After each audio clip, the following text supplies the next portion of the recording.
Hello students, and welcome to the CompTIA Security+701 Exam Course brought to you by Third Level Technology. I am your instructor, Jim Herbie.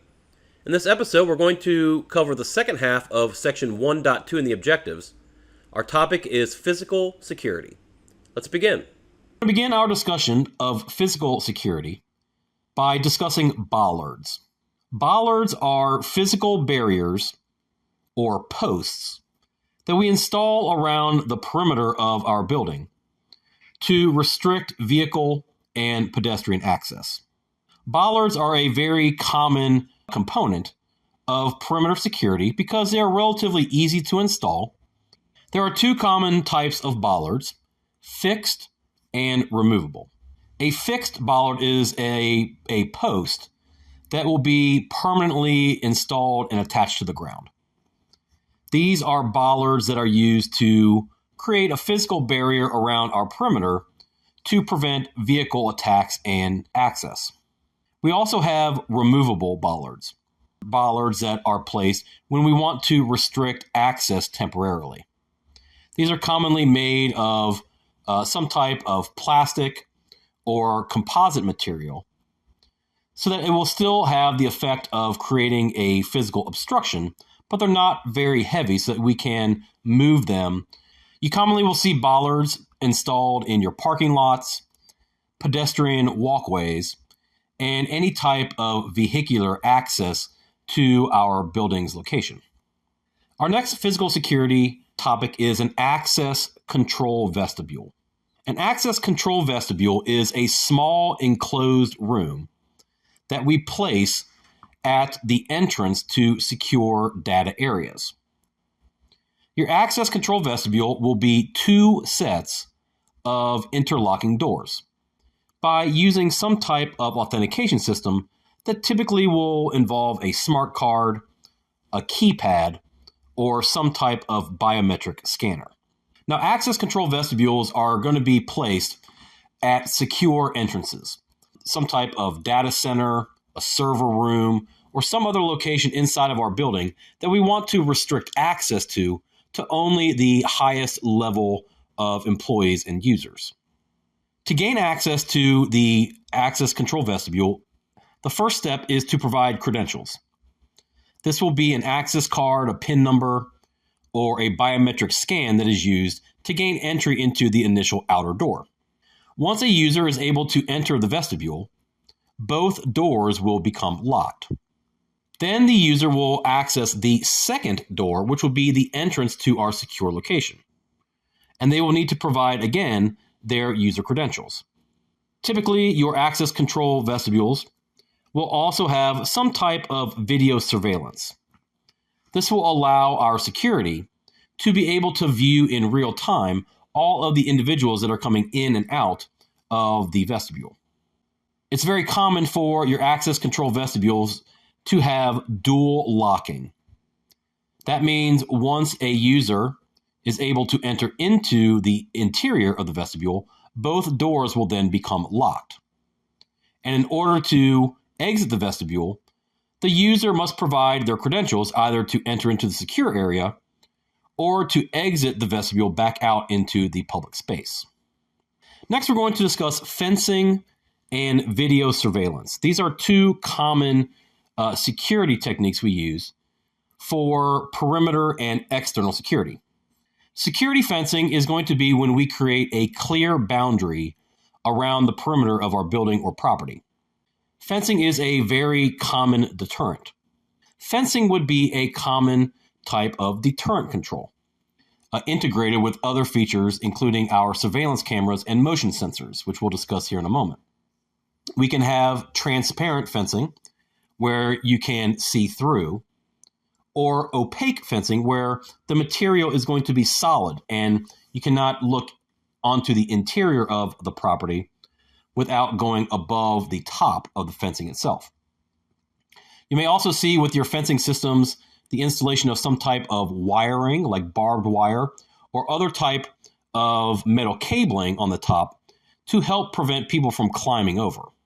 Now, another common physical security component is video surveillance. This is when we will use video cameras to capture and record footage in real time. There are several different types of surveillance cameras. They can be analog, digital, or network cameras. We call these IP cameras, Internet Protocol.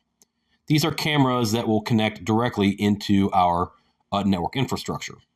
With video surveillance, we have the ability to record and store all of our video footage.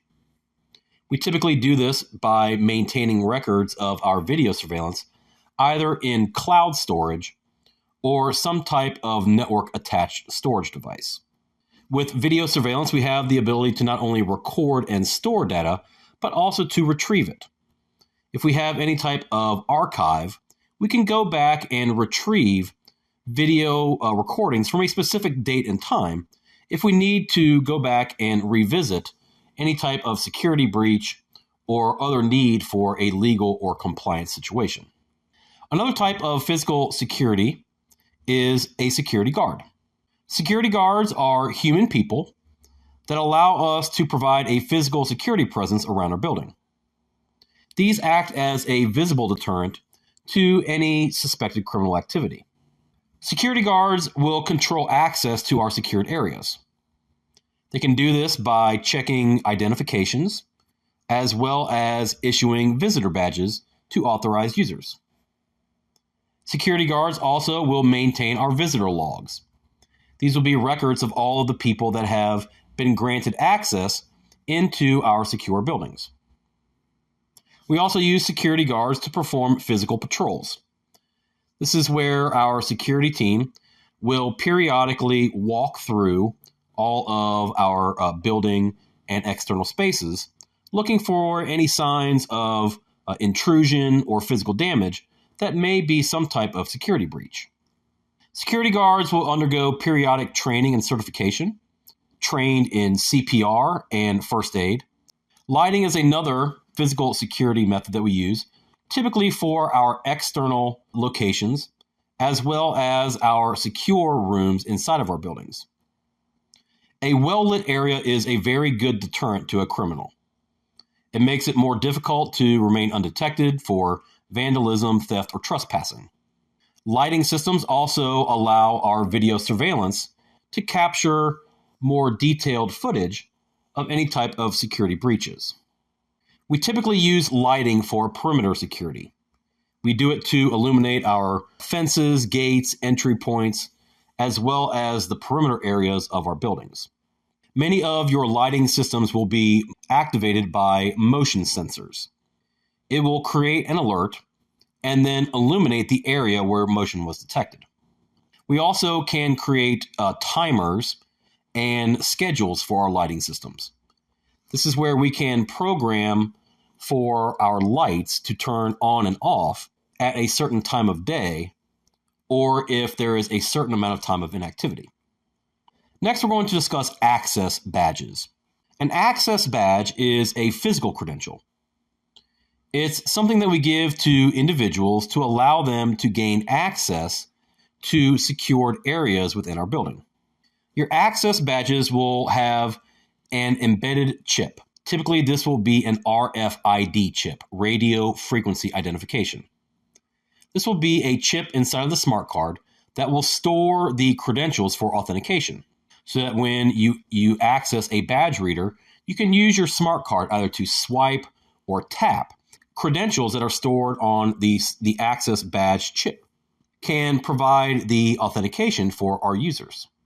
Access badges will typically include the user's name, a photo of the person, as well as their affiliation or job title within the business. Access badges are used for both authentication and access. For authentication, we can provide our access badge to a security guard to inspect our photo. And then for access, we can use the access badge in a card reader, gain entry to secure rooms.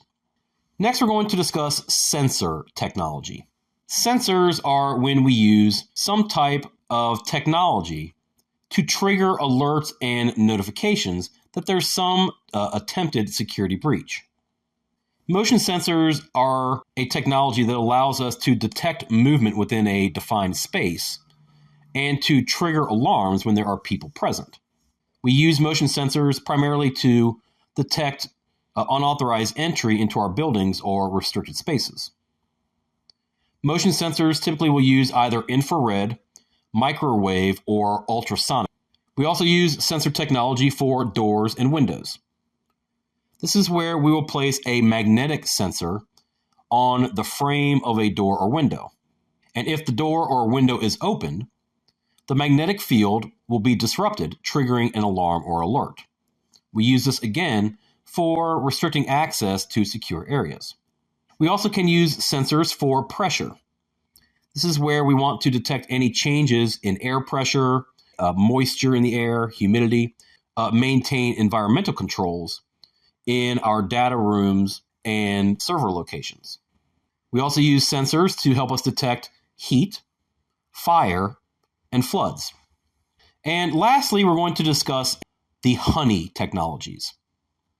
And these are going to be several different ways that we are going to create decoys to attract attackers to either quarantine their attacks or to gain information about where they are originating from.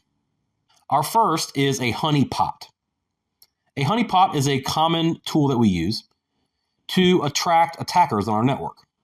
In a honeypot, what we do is we create a simulated network environment. We can use our honeypots to attract our attackers as well as to gain information about the types of malware that they are trying to infect our systems with. We can monitor all of the attackers' activities as well as capturing their network traffic. This allows us to go back and analyze all of the different attackers' activities and then compare them to our security methods that we have in place on our normal production network. Another type of technology is a honey net. A honey net is when we create a network of virtual machines that are designed to imitate a real production network. A honey net is when we have multiple honeypots that are connected together on our network. And each one will have its own virtual machine and operating system to operate independently of each other. This is a very good technique when attackers are trying to use viruses or worms are able to infect our network by spreading. By using a honey net, we can see how an attacker will move from one simulated network environment to the other. And then we can gain information about best practices to prevent that type of malware attack. We also have honey tokens. Honey tokens are fake credentials and authentication make available to unencrypted traffic. Take a look at how our attackers are trying to access our network once they gain a credential to gain authentication. And lastly, we have a honey file. A honey file is when we create decoy files, allow attackers to access them. This is where we will create a simulated copy of files or documents, but we will make sure that they contain unique identifiers to distinguish them from the true files we have in our storage. With a honey file, again, we are going to be able to take a look at how our attackers trying to access our storage devices, folders, and individual files that are stored on our network. That will conclude our discussion of Section 1.2 Physical Security. In our next episode, we will move on to Section 1.3 in the objectives, and our topic will be change management. We thank you again for following along in the episodes in the course, and wish you best of luck in your studies. Enjoy the rest of your day.